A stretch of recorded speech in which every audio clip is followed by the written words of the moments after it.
ఎదురు చూస్తాం. ఎందుకంటే రెండిట్లోనూ అంతే పవర్ ఉంటుంది, అంతే పదునుంటుంది. కాబట్టి requesting our legendary lyricist Chandrabose garu to please speak for all of us. మిత్రులందరికీ నమస్కారం. అందరూ చాలా చక్కగా మాట్లాడారు. రాజు గారు, ప్రియదర్శన్ గారు అందరూ కూడా, అంటే అందరూ మనసు లోతుల్లోంచి మాట్లాడినట్టుగా అనిపించింది. ఎవరు కూడా ముందు అనుకోరు కాదు, అప్పటికప్పుడు వాళ్ళ మనసులో ఏమనిపించిందో అది చాలా చక్కగా చెప్పారు.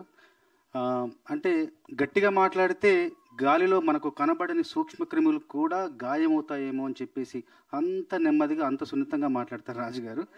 ఒక వ్యక్తిగా ఆయన హృదయం వెన్న, కానీ దర్శకుడిగా ఆయన హృదయం వజ్రం. ఒక దృఢ సంకల్పం, ఉక్కు సంకల్పంతో సినిమాలు చేస్తారు. నేను ఎప్పుడు నమ్మేది ఏంటంటే, నిజాయితీ అనేది పైనుండి కిందికి ప్రవహిస్తుంది జలపాతంలాగా. నిజాయితీ ఆయన 100 పాళ్ళు నిలువెత్తు నిజాయితీ ఆయన రాజుగారు.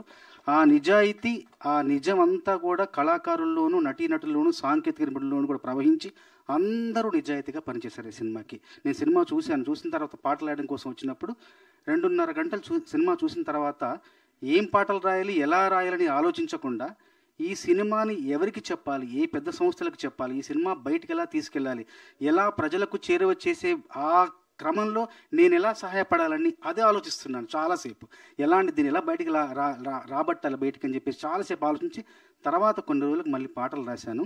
ఈ సినిమాకి పాటలు రాస్తున్నప్పుడు నాకు ఎదురైన ఒక సంఘటన చెప్తాను. ఏంటంటే, ఈ సినిమాకి ఒక సందర్భంలో రాబిన్ ఒక ట్యూన్ చేసి, అప్పటికే ఆర్కెస్ట్రా చేసి నాకు ట్యూన్ ఇచ్చారు.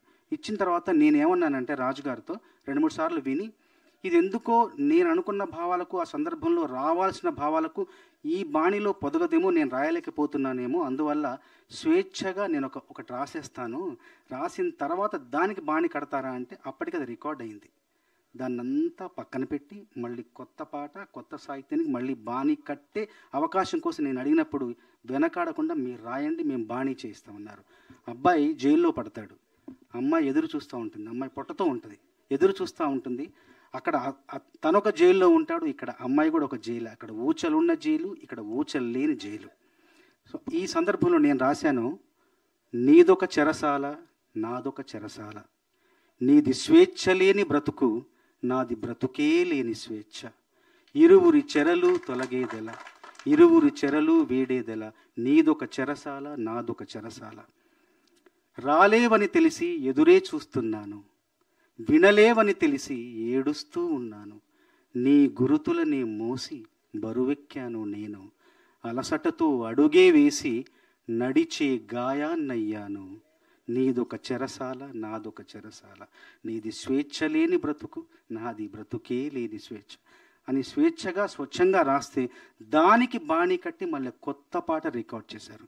అంటే అక్షరానికి, సాహిత్యానికి, సృజనకి వాళ్ళు ఎంత అగ్రస్థానం, ఎంత పెద్ద పీట వేసే దర్శకుడు. కాబట్టి ఇలాంటి మంచి పాటలు రాయగలిగే అవకాశం నాకు లభించింది.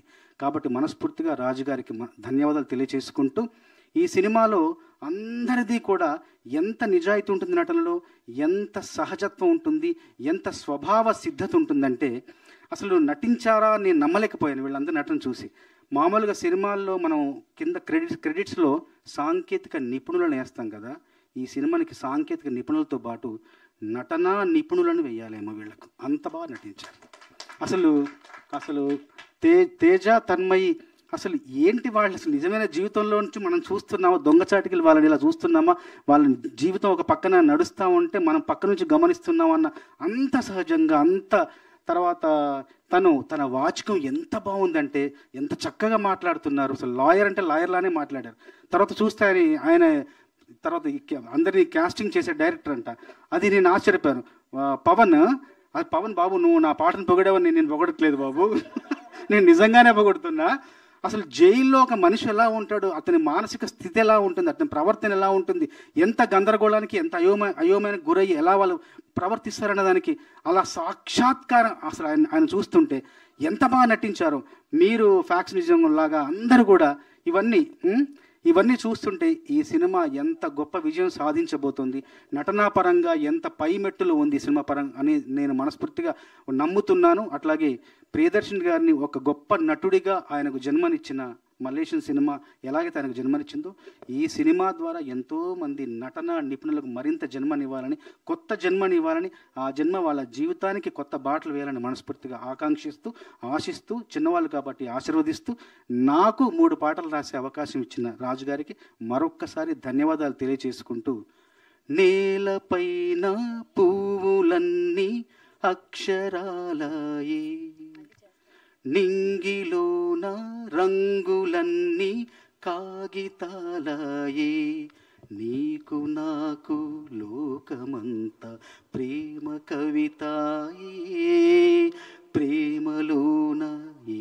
క్షణాలి శాశ్వతాలయే, ఇంకేమీ వద్దంట, ఇంకేమీ వద్దంట, నువ్వుంటే చాలంట అంతే, బంగారం అక్కర్లేని సింగారం ఏడుందంటే అచ్చంగా చూపిస్తానే నిన్నే, ఐశ్వర్యం అక్కర్లేని ఆనందం ఏడుందంటే స్వచ్ఛంగా చూపిస్తానే నన్నే. ఇలాంటి మంచి బాణీలకు మంచి సాహిత్యం రాసే అవకాశం వచ్చింది.